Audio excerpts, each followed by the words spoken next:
नमस्कार। दिसंबर की सुबह थी, ठंडी का समय था, साल 1929 का समय। अंबेडकर अपने छोटे से ऑफिस में बैठे थे और हाथों में एक पत्र को पढ़ रहे थे और अंबेडकर मुस्कुरा रहे थे। उस पत्र में लिखा था कि अध्यक्षीय भाषण के रूप में डॉक्टर साहब आपको भाषण देंगे। उसका विषय था जाति का अंत, जाति पाति का अंत करना। भेजने वाले थे जाति पाति तोरक मंडल।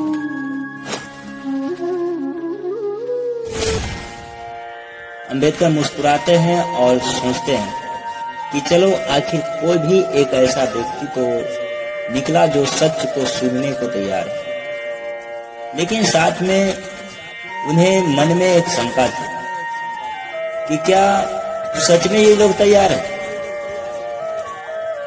या ऐसे ही कहते हैं अंबेडकर कि क्या ये लोग जानते हैं कि जाति की आलोचना बिना धर्म की आलोचना किए संभव नहीं हो सकती। इन बातों को उन्हें समझना होगा और इन बातों को उनको साथ करना हो। धर्म की आलोचना किए ये जाति का विनाश नहीं हो सकता। डॉक्टर अंबेडकर जवाब में भेजते हैं, क्या आप सच में तैयार हैं भाषण सुनने के लिए और भाषण दिलवाने के लिए? जवाब देता है कि हाँ, मैं तैयार हूँ आपके भाषण सुनने के लिए और भाषण देने के लिए। भाषण सुनने के लिए और आपको बुलाने के लिए मैं आश्वस्त हूँ। अब अंबेडकर कलम उठाते हैं और लिख डालते हैं एक ऐसा भाषण जो सदियों से, वर्षों से, पिछले 3000 साल से चले आ रहे झूठ के बुनियाद को ही हिला डालते हैं। इतने सच और तथ्य, बारीकी और तर्क के साथ वो भाषण लिख डालते कि सुनने की हिम्मत स्वर्णों को नहीं थी। जो उच्च बिरादरी के लोग थे वहां पे वो साफ तौर पर इनकार कर रहे, ऐसा वो भाषण लिख डालते डॉक्टर। उन्होंने लिखते हैं कि जाति जो है एक सामाजिक समस्या ही सिर्फ नहीं है, यह ब्राह्मणों द्वारा बनाया गया धर्म का एक डूबा हुआ साजिश है जो वर्षों से किसी एक समाज को टारगेट करता है और उसे नीचा दिखाने की कोशिश करता है, उसे गरीब दिखाने की शुरुआत करता है और अंत तक उसे गरीबी में मरने के लिए छोड़ देता है। इन्होंने ब्राह्मणवाद पर सीधा वार किया।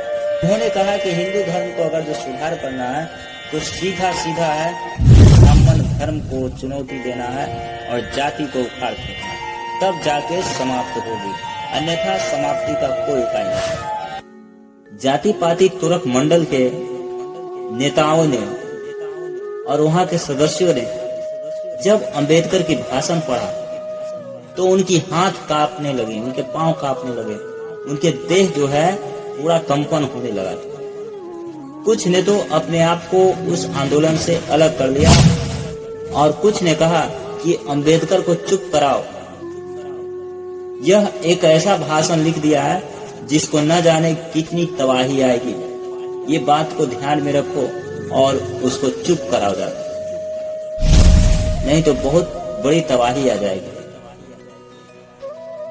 दिनों महीनों के बाद कहा गया कि आपका भाषण नहीं पढ़ा, लेकिन डॉक्टर अंबेडकर के लिए यह हार का वक्त नहीं था और यह हार नहीं था।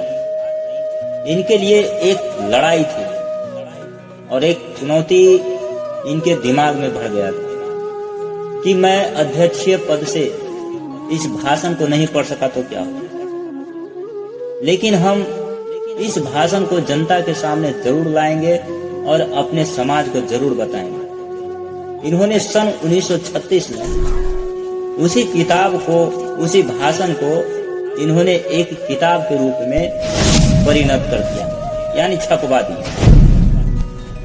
और छपवाने के बाद उसका नाम रखा गया जाति का विनाश, यानी एनिहिलेशन ऑफ कास्ट। और इस तरह से वो किताब छपकर सामने आई और हम लोगों के सामने आई।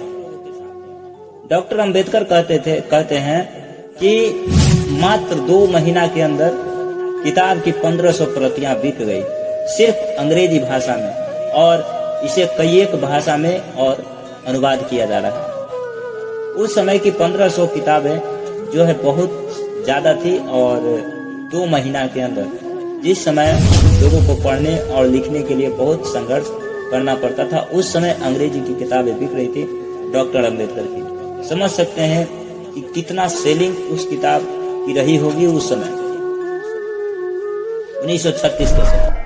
जाति का उच्छेद मात्र एक किताब नहीं है, यह जो है एक चुनौती का घोषणा